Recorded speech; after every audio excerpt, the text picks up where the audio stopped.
that being equal to all citizens is Raja Dharma, is the Dharma of kings.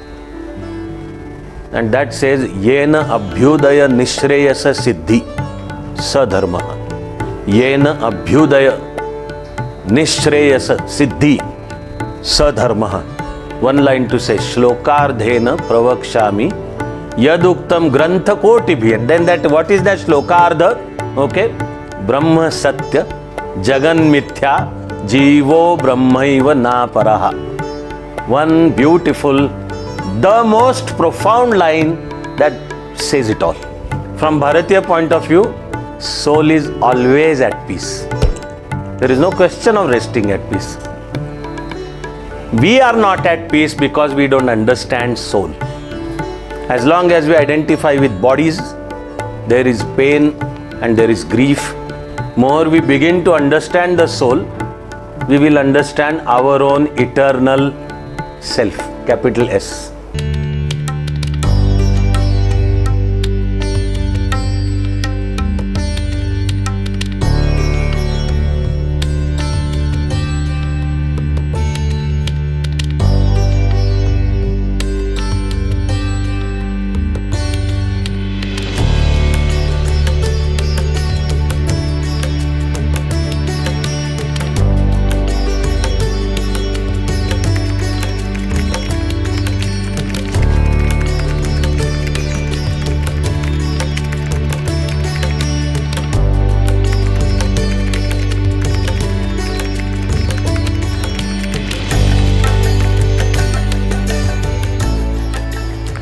Now today also we have lot of, so to say, pending and very significant questions, and my own perception regarding those questions about what I should share with you in light of prelims.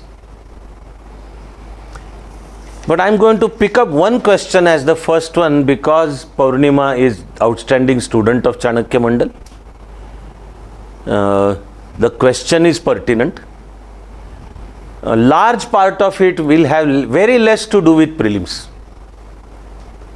Somehow I thought of starting today with that question, with a usual hope that you enjoy that discussion. It of course will go for a while way beyond prelims, but I will try to keep it as short as possible. Almost every one of you may have heard me say this way or that way in some or other context. Okay, that Atma in Bharatiya philosophy is not same as soul in, say, Western or Christian concepts. This keeps happening. The larger point is what fortunately recently is being very correctly called as Sanskrit non-translatables. That there are some Sanskrit terms which really do not have exact expression in English. Take the word dharma. And religion is not the English translation of the word dharma. Indian word dharma has lots and lots of meanings, and still all of them together are one. So it originates from Sanskrit verb dhru. Dhru is to hold together. Ekatra pakdun thevne. So dharma means that which holds together. And that which, what does it hold together? The answer is everything. That which holds together you, that which holds together you and the society, that which holds together you and the society and the cosmos. Beautiful original Bharatiya words are Vyashti, Samashti and Srushti. Vyashti is a person. Samashti is the whole society. And Srishti is cosmos, everything. And how every word is beautiful and deeply meaningful. Even the term Srishti originates from the Sanskrit verb which means the one that is manifest. Srujana, the one that has been created, is Srishti. In simple terms, Dharma could also mean justice. If you are well conversant with all Indian languages including Marathi and still well conversant with the terminology, how often one tells the other that what you did is adharma. Adharma, tu ha adharma kelas. It also has lots of meanings. So what you did is not the right thing. So dharma stands for doing the right thing. So dharma is also ethics then. Dharma is also justice. So when a citizen tells the king or government that you didn't follow your dharma, it also means that you did not do justice. But then in this case, dharma also means duty, kartavya. That being equal to all citizens is Raja Dharma, is the dharma of kings. And like teaching is my dharma as of now, and learning is your dharma if you believe you are not just students who have paid some money, but again, as usual, in the profoundest possible sense, if you believe you are Vidyarthi. Look at the beauty of the word. Vidya plus Arthi is those who are here to seek knowledge.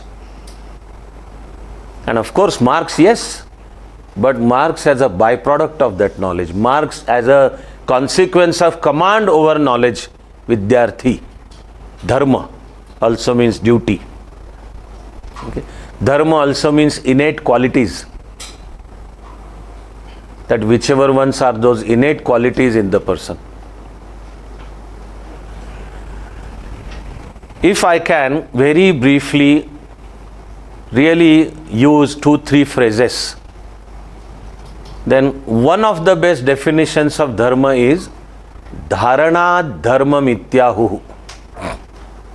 Dharana is the one that holds, upholds. So what is dharma?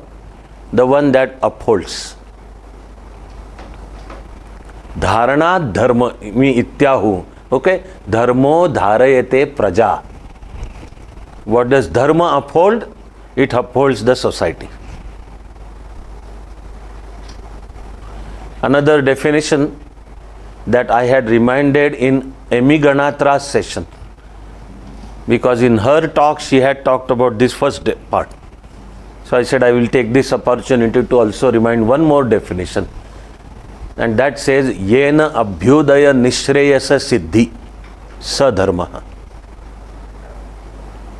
Yena abhyudaya nishreyasa siddhi sadharma. So abhyudaya means material well-being. Abhyudaya means our rise in the material world. So like being rich, फलो फूलो दूधो नहाओ etc. जो कहा जाता है, or many Sanskrit couplets that say, may your house be filled with richness and wealth and milch animal etc. This is all abhyudaya. And nishreyasa is the spiritual upliftment. So dharma in Bharatiya way looks after both components. Dharma is not only about the nether world, some other world, something that is beyond the life as we understand, this birth as we understand, this body, this 3+1 dimension in which we claim to live. Dharma is not something beyond that. Dharma is this one also, and the spiritual upliftment also. Yena abhyudaya nishreyasa. Nishreyasa is spiritual upliftment. In fact, there also, let me tell you, the English word spiritual is not the exact word for Adhyatma. So again, Adhyatma is a deeply, profoundly meaningful word. I will try to save my time over there, as are many words.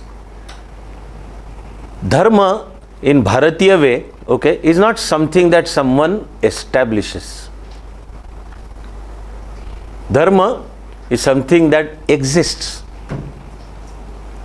And the great rishis, seers, they don't establish or found dharma, they only discover the principles. That is Bharatiya idea of dharma. So if one says someone founded or established a certain dharma, okay, in Bharatiya terminology, that is pantha. Pantha is a path to lead to the truth. So some one person finds one path to reach that one truth. That is also there from Vedas till current times. That final truth is one. You may call it Brahma, okay? You may call it God, you may call it Allah. Bharatiya concept is, yes, that final truth is one, and that there are many paths to lead to that truth. So some one person reaches that truth by following a certain path. Then that person starts telling the society that I have reached the truth, I have realized God by following this path. You want to do the same, please follow me. Okay? But no Indian thinker ever says that my path is the only true path. He or she always says there are many paths. So in Indian way, dharma is not something that someone establishes, founds. Then it is pantha. Dharma are the principles of life, the principles of universe, the principles of existence that are there, whether we understand them or not, they are there. But the rishis find those principles in their meditative state and then start telling them to us. That becomes dharma. There also my closest metaphor would be, we don't say Newton established gravitational force. We say Newton found gravitational force. So even until Newton came up with his own inverse square law, that the gravitation between any two bodies is inversely proportional to the square of the distance, okay? That law was there. All that happened is Newton found it out. And then after about 350 years, Einstein comes up and says, no, that is not gravitational force. Gravitational force is only a curvature in the space-time fabric. So he says there is no other force like gravitational force. There is a space-time fabric in which there is matter, therefore the fabric develops a curvature. So Einstein comes up and says gravitational force is curvature in the space-time fabric. There also we don't say Einstein established another gravitational force.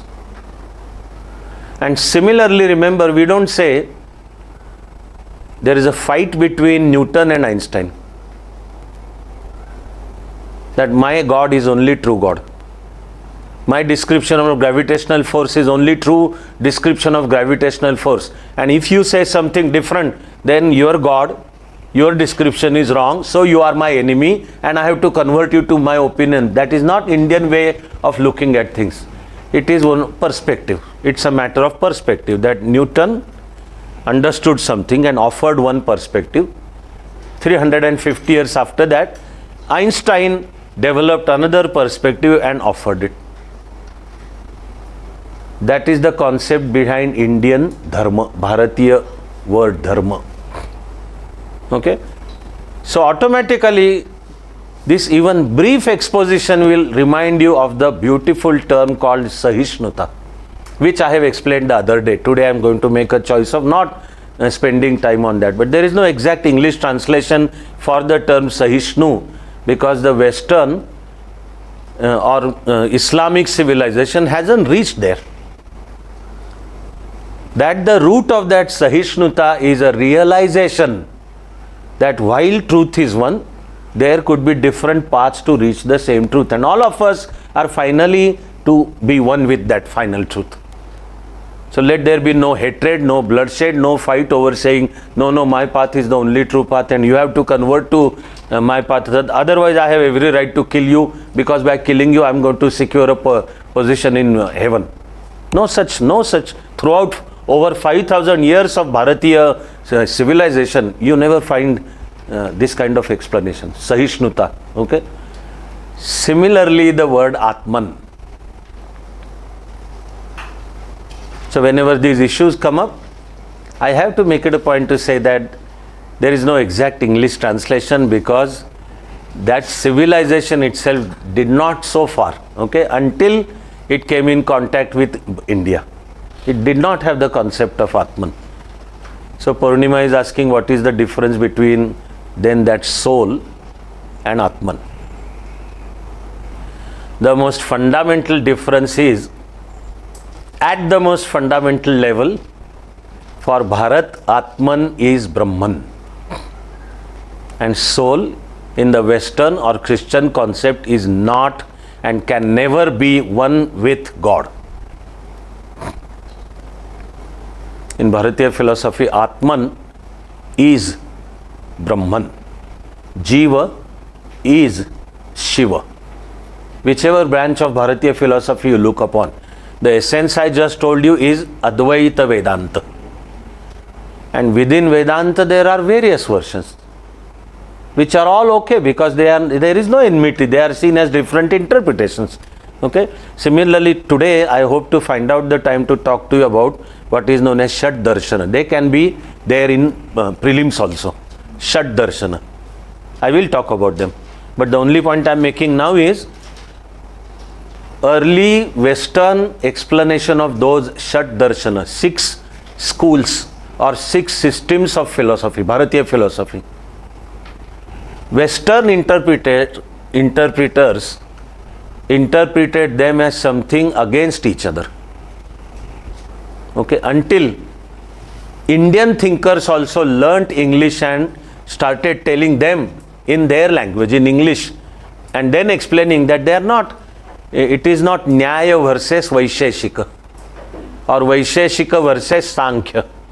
6 schools or 6 systems, as they are called, are only different perspectives of understanding the same truth.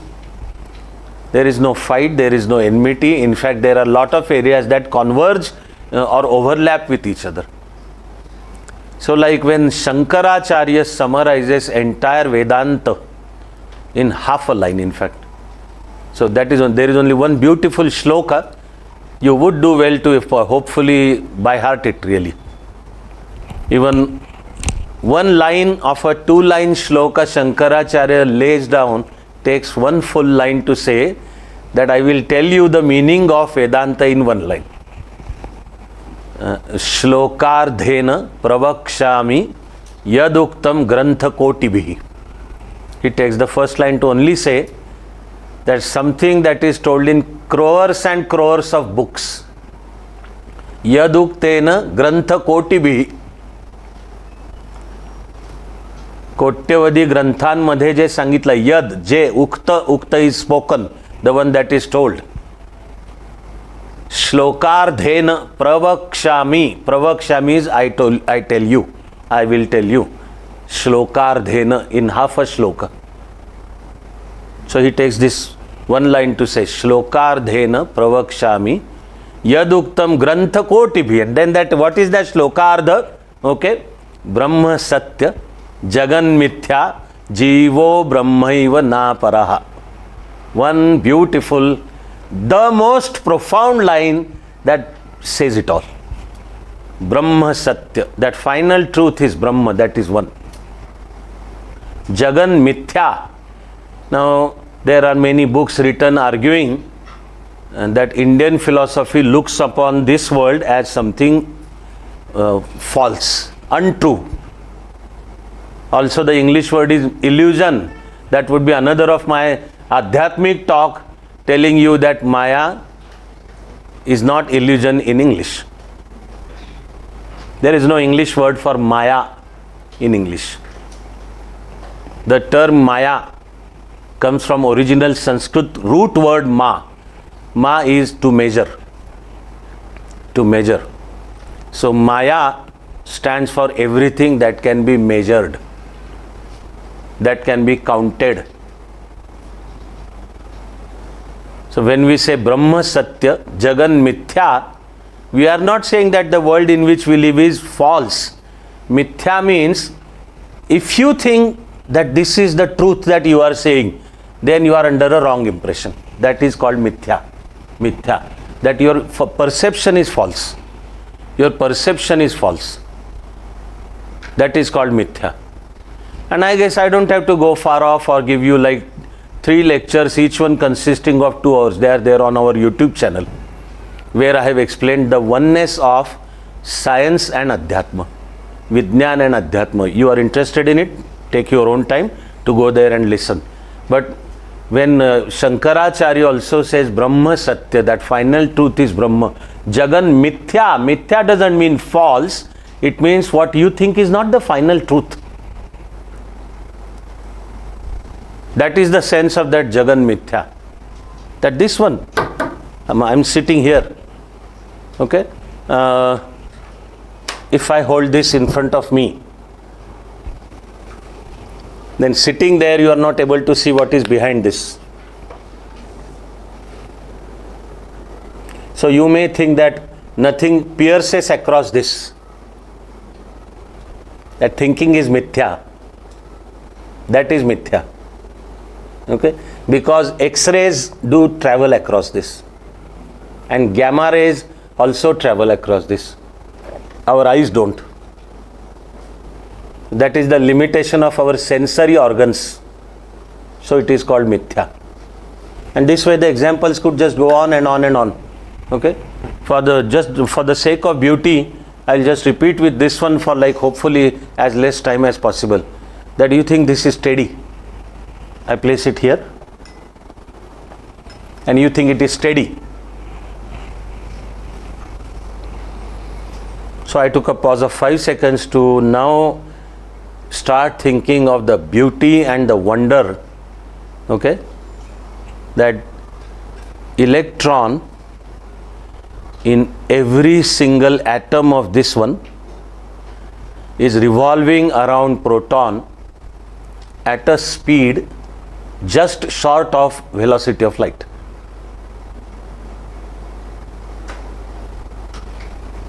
And another 5-second pause to let the sense of wonder sink in. That when we think this is steady, that is mithya. That is the limitation of our sensory organs. It appears to be steady. So it is called Maya. That this appears to be steady, while it is not. That the electrons are indeed revolving around the protons, like I repeat, at the velocity just short of velocity of light. If they achieve velocity of light, matter would transform into energy. So Brahma Satya Jagan Mithya, okay? And then Shankaracharya goes on to say Jivo Brahmaiva Na Paraha. That Jiva, us, and Brahma, the final truth, are no two things. They are not separate. Na aparaha. They are not two separate things. They are not two different things. Jivo Brahmaiva Na Paraha. So in Bharatiya concept, Atman is eternal. It doesn't have material existence.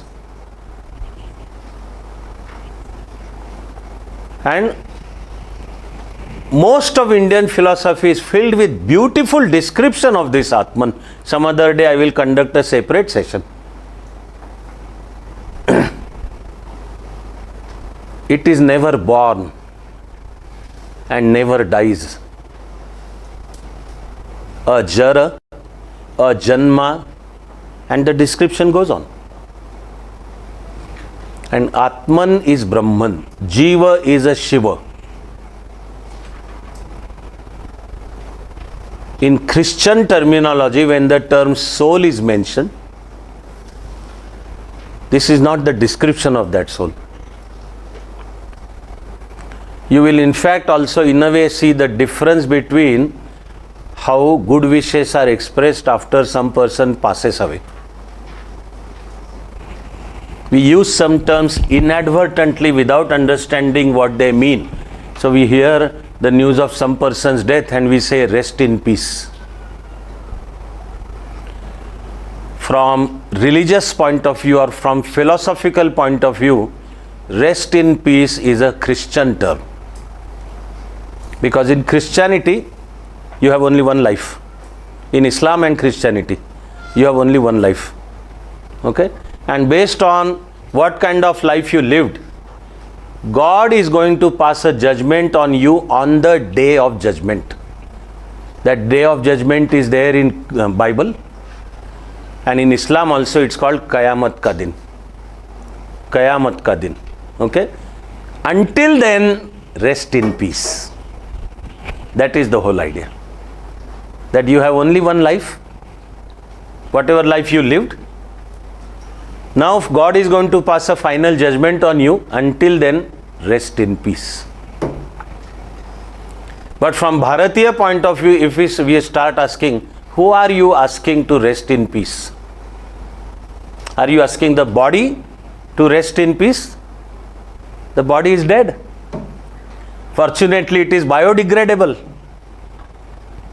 So, you have माटी से जन्मे हो, माटी में ही मिल जाओगे. So, who are you asking to rest in peace? Soul? Okay? From Bharatiya point of view, soul is always at peace. There is no question of resting at peace. We are not at peace because we don't understand soul. As long as we identify with bodies, there is pain and there is grief. More we begin to understand the soul, we will understand our own eternal self, capital S. That is Atman. And that is Sat, Chit and Ananda, Swarupa. Satchidananda Swarupa. Sat, that is the only truth. Chit is, it is Chaitanya, it is energetic. And its essential Swarup is Ananda Swarup. The happiness, bliss. Bliss is the closest beautiful English word for it. That it is Sat Chid Ananda, existence. Why am I forgetting the word? Consciousness. Closest English translation for Chit, again I will not go there today. But the closest English translation is consciousness and bliss. That is our true nature. That is what Indian philosophy says.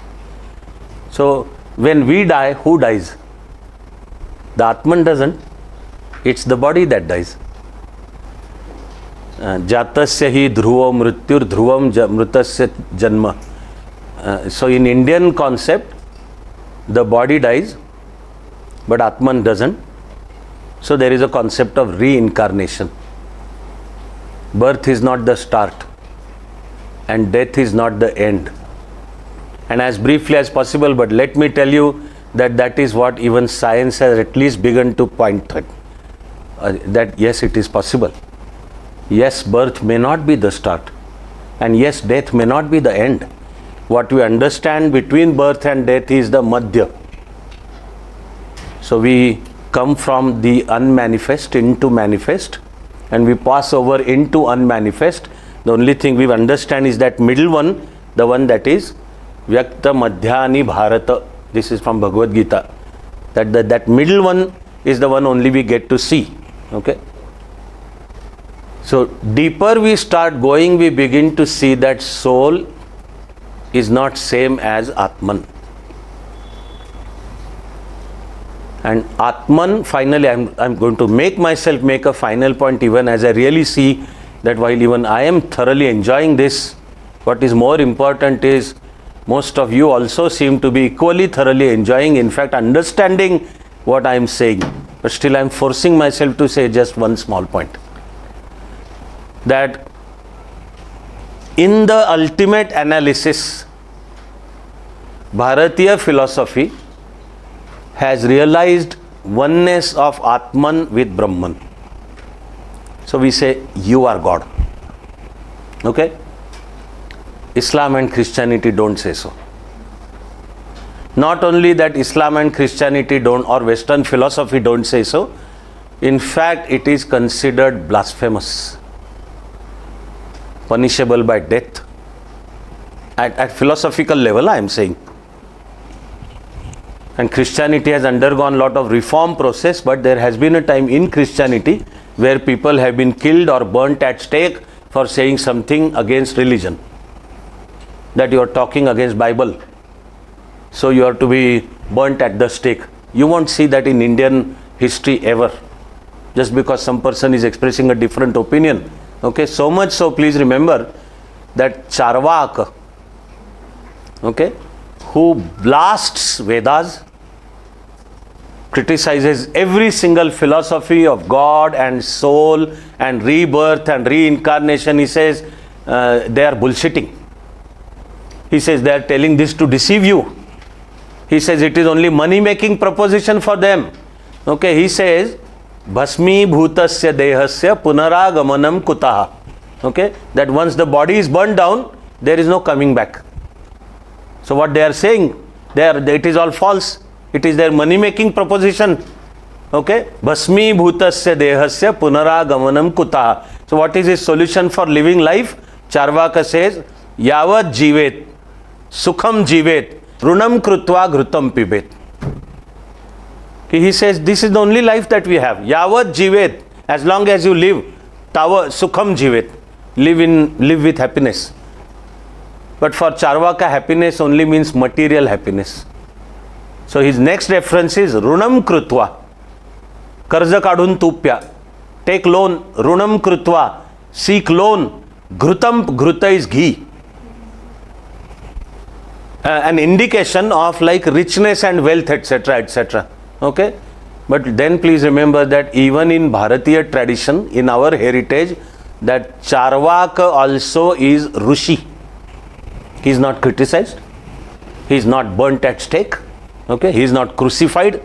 No king undertakes a war against Charvak saying you are saying the blasphemous philosophy. He is still respected. So much so that in fact the path of Charvaka gets the name Lokayata. Okay, Lokayata. And the literal meaning of the term Lokayata is the one that majority people follow. Lokayata, the one that majority people follow. That we may talk of Adhyatma a lot, but basically the kind of life most of us live, it is very material. We only look after material pursuits and we only want material richness and wealth and everything. So even Bharatiya philosophy says that Charvaka's path is Lokayata path. No original work of the Lokayata philosophy is available. You only find commentary on Lokayata philosophy in various, say, Upanishad, etc. Okay, but the point to be noted here is Charvaka also has a respectful position in Bharatiya heritage. Nobody looks down on him. Okay, but Bharatiya philosophy has realized oneness of Atman with Brahman. But Western philosophy in general, and talking of philosophy, Islam and Christianity do not agree that soul is one with God.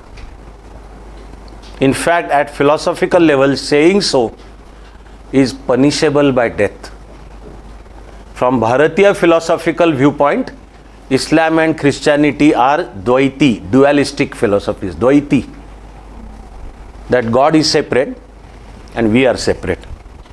And that is why you will see that the only best thing we can hope is God's grace, Rahim. And God, Allah is Rahim Dil, Rahmanur Rahim. God bestows grace. Okay? The best we can hope is God's grace. But saying I am one with God is punishable by death. In the history of Christianity, that has actually happened many times. In the history of Islam also that has happened. For want of time, probably the best example is that of Sufi philosophy, which does say that you are one with God. But the traditional or dogmatic Islam doesn't accept this position. So there is the emperor of Persia after Iran converted to Islam, who crucified Sufi saint Al-Mansur for saying An al-Haq. This is a Farsi Arabic statement, An al-Haq. Haq means the truth with capital T. Haq, H-A-Q. An al-Haq means I am that truth. So An al-Haq means Aham Brahmasmi. Not acceptable for the traditional, the dogmatic Islam. So the emperor of Persia caught Al-Mansur, brought him to his darbar, and he said, you are committing blasphemy, it is punishable by death. So Al-Mansur started laughing, saying, you think this is blasphemy, but I have understood An al-Haq. He kept saying An al-Haq. So the emperor tortured him in his darbar. And with every torture, Al-Mansur kept laughing, saying, what you are torturing is only my body. You can't do anything to me because An al-Haq. I am that truth. Aham Brahmasmi. So when Al-Mansur also was crucified, he told the emperor, you are only crucifying my body. But I am neither born nor dead. He says, you can't crucify me, you can't burn me, you can't bury me. He's practically saying in Arabic or Farsi, Nainam Chindanti Shastrani, Nainam Dahati Pavakaha, the description of Atman. And when you understand that Atman, and also realize that that Atman is same as Brahman, Jiva is same as Shiva, that is to which everyone's life is leading. So much about Purnima's question on the difference between soul and Atman. Since I mentioned that line, I will only complete one more part. In India, after a person's body dies, actually our description is, the English closest translation is, may his Atma travel the path of light. Marathi, Hindi, Sanskrit, every word is Sadgati is the word. Sadgati. May his Atma get Sadgati. Okay? That sentence itself is based on the idea that you pay for your karma. Philosophy of karma. So whatever life you lived, acha, bura, good, bad, holy, sinful, etc., you are going to pay for it. Okay? So your Atma is going to travel that path until it gets an opportunity again to be born in bodily form. That continues until you begin to understand the whole game, Leela, and then perform your meditations to release and seek liberation, moksha. That is the understanding that Atman is Brahman, that you are God, Tat Tvamasi, Tat, that final truth, you are that final truth. Until that is called moksha.